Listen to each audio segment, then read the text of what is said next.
Karen called cops over cold coffee staff revealed her racist rant.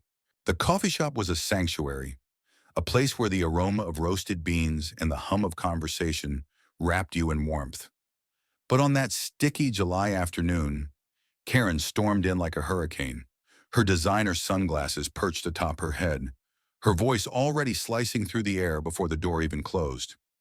"This is unacceptable," she shrieked, slamming her iced latte on the counter, the plastic cup cracking under her grip. The barista, a young woman named Maya with kind eyes and a name tag pinned slightly askew, froze mid-pour. She'd seen her share of complaints, but Karen's fury was something else, a performance that demanded an audience. Customers turned, their chatter fading as Karen's voice climbed higher, accusing the staff of incompetence for serving her a lukewarm drink. Maya apologized softly, offering to remake the latte. But Karen wasn't here for solutions. She was here for war. The shop, a cozy corner spot called Brew Haven, was Maya's second home. She'd worked there for 2 years, juggling college classes and bills while perfecting latte art. Her co-workers, a tight-knit crew, included Javier, the quick-witted manager, and Tasha, a part-timer with a knack for diffusing tension with a smile. That day, though, no smile could tame Karen.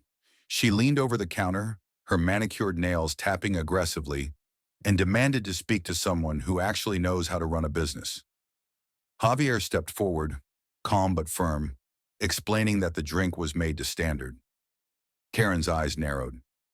"You're all useless," she spat, her voice dripping with contempt. "I bet you don't even belong here." The words hung in the air, sharp and ugly. Maya's hands trembled as she wiped the counter, her brown skin suddenly feeling like a target.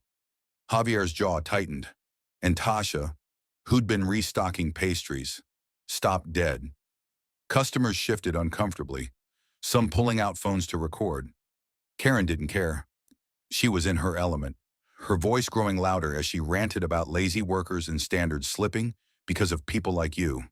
The implication was clear, and it wasn't just about coffee anymore. What Karen didn't know was that Brew Haven wasn't just any coffee shop.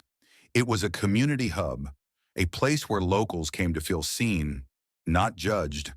And Maya wasn't just any barista, she was studying law, with a fierce sense of justice burning in her chest. As Karen's tirade escalated, Maya's shock hardened into resolve. She'd heard whispers of Karen's type before, entitled, quick to weaponize their privilege, but this was her first time facing it head-on. She exchanged a glance with Javier, who gave a subtle nod. They weren't backing down. The tension thickened as Karen pulled out her phone, dramatically dialing 911. "I'm being disrespected," she cried into the receiver, her voice a mix of indignation and theatrics. "This place is a disgrace, and I'm not safe here." Customers gasped, some muttering in disbelief. A man in a baseball cap, sitting near the window, stood up and called out, "Lady, it's just coffee," but Karen ignored him. Doubling down, "These people," she hissed, glaring at Maya, "they don't know their place." That's when the twist came. The man in the baseball cap wasn't just a random customer. His name was Marcus, a local journalist who'd been quietly sipping his espresso while working on a story about workplace discrimination. He'd been coming to Brew Haven for months, drawn by its inclusive vibe, and he knew Maya's story, her scholarship, her dreams of becoming a civil rights lawyer. Marcus had his phone out too, but not to gawk. He was recording, and unlike the shaky customer videos, his footage was steady, capturing every venomous word Karen spat. As Karen ranted to the dispatcher, Maya took a deep breath and stepped forward. "Ma'am," she said, her voice steady despite the knot in her stomach, "if the drink's not to your liking, I'll remake it for free. But you don't get to talk to us like that." The shop went silent. Karen's face reddened, her eyes wide with disbelief that a mere barista dared challenge her. "You're nothing," she snapped, pointing at Maya. "I'll have your job for this." Javier stepped in, his voice low but commanding. "You're out of line. Leave, or we'll call the cops ourselves." Karen laughed, a sharp, mocking sound, and waved her phone. Too late. They're already coming. The air crackled with anticipation. Every customer now a witness to the showdown. Tasha, who'd been quiet until now, slipped into the back and returned with a small notebook. She'd been jotting down Karen's exact words, her hands shaking but her resolve firm. Just in case, she whispered to Maya. The conflict exploded when two police officers arrived, their radios crackling as they stepped into the chaos. Karen launched into a theatrical retelling, claiming she'd been verbally assaulted and threatened by the staff. She pointed at Maya, accusing her of aggressive behavior. The officers, both weary from a long shift, listened with skeptical expressions. One of them, Officer Daniels, turned to Maya. "Your side," he asked. Maya recounted the events calmly, her voice steady but laced with emotion.